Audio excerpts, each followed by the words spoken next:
Hello Davis വ്ലോഗിലേക്ക് എല്ലാവർക്കും സ്വാഗതം. ഞാനിന്ന് ഡ്യൂട്ടി കഴിഞ്ഞ് വീട്ടിലെത്തിയിട്ടുള്ള ചെറിയൊരു വീഡിയോ ആണ് കേട്ടോ. ഞാൻ 22-ാം തീയതി ആദ്യമായിട്ട് നോമ്പെടുത്ത കാര്യമൊക്കെ പറഞ്ഞിട്ടൊരു വീഡിയോ ചെയ്തിട്ടുണ്ടായിരുന്നു. അപ്പോൾ അന്ന് മുതൽ അന്ന് തൊട്ടിട്ട് ഇന്നും വരെയും ഞാൻ ആ നോമ്പ് കണ്ടിന്യൂ ചെയ്യുന്നുണ്ട്.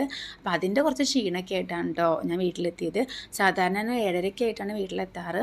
ഇന്ന് എനിക്ക് ഡ്യൂട്ടി ടൈം ചേഞ്ച് ആയിരുന്നു. രാവിലെ നേരത്തെ പോയതുകൊണ്ട് തന്നെ ഒരു 6 മണിയാകുമ്പോഴേക്കും എനിക്ക് വീട്ടിലെത്താൻ പറ്റിയിട്ടുണ്ടായിരുന്നു. അപ്പോൾ 5 മിനിറ്റൊക്കെ ഒന്ന് റെസ്റ്റ് ചെയ്തു. അപ്പോഴാണ് ആലോചിച്ചത് നോമ്പെടുക്കുമ്പോൾ എന്തെങ്കിലും കുടിക്കാനൊക്കെ വേണ്ടേ. അപ്പോൾ വേഗം ഫ്രിഡ്ജിൽ നിന്ന് ഒരു ലൈം ഉണ്ടാക്കാമെന്ന് വെച്ച് നോക്കുമ്പോൾ മക്കളതൊക്കെ അവിടെ സെറ്റാക്കിയിട്ടുണ്ടായിരുന്നു. അപ്പോൾ നേരെ ഞാൻ കിച്ചണിലേക്ക് പോയി. ഞാൻ രാവിലെ ദോശയ്ക്ക് അരയ്ക്കാൻ വേണ്ടി കുറച്ച് അരിയൊക്കെ ഇട്ടിട്ടാണ് ഡ്യൂട്ടിക്ക് വന്നിട്ടുണ്ടായിരുന്നത്. അപ്പോൾ വേഗം അതൊക്കെ അരച്ച് കുറച്ച് പാത്രങ്ങളും കഴുകിയപ്പോഴേക്കും നമ്മുടെ ടൈം ആയിട്ടുണ്ട് ഏകദേശം. അപ്പോൾ ഞാൻ വേഗം ലൈം ഒരു ഗ്ലാസ് എടുത്ത് തണ്ണിമത്തിനും അവിടെ സെറ്റ് ചെയ്ത് സമയമൊക്കെ ആയപ്പോൾ അതും കഴിച്ചു. പിന്നെ വേഗം അങ്ങ് ക്ലീനിങ് ഒക്കെ ചെയ്ത് ഫ്രഷായി ഫുഡ് വേഗം എടുത്തു. കാരണം എനിക്ക് നല്ല വിശപ്പുണ്ടായിരുന്നു.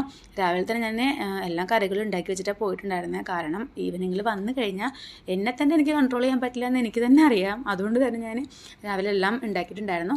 ചിക്കൻ കറി ഉണ്ടായിരുന്നു, പയറെലിശ്ശേരി ഉണ്ടായിരുന്നു, പിന്നെ ഒരു ഇടിവെട്ട് ഇരുമ്പാമ്പുളി അച്ചാറുണ്ടായിരുന്നു, പപ്പടം, ചിക്കൻ ഫ്രൈ ഒക്കെ ഉണ്ടായിരുന്നു. അതെല്ലാം കൂട്ടി നന്നായിട്ടൊന്ന് മിന്നിച്ചു എന്ന് തന്നെ പറയാം. എൻ്റെ വീഡിയോ എല്ലാവർക്കും ഇഷ്ടമായെന്ന് വിചാരിക്കുന്നു. ഇതുവരെ സബ്സ്ക്രൈബ് ചെയ്യാത്തവരുണ്ടെങ്കിൽ സബ്സ്ക്രൈബ് ചെയ്യുക. അടുത്തുള്ള ബെല്ലൈക്കണിലൊന്ന് പ്രസ് ചെയ്യുക. ബൈ.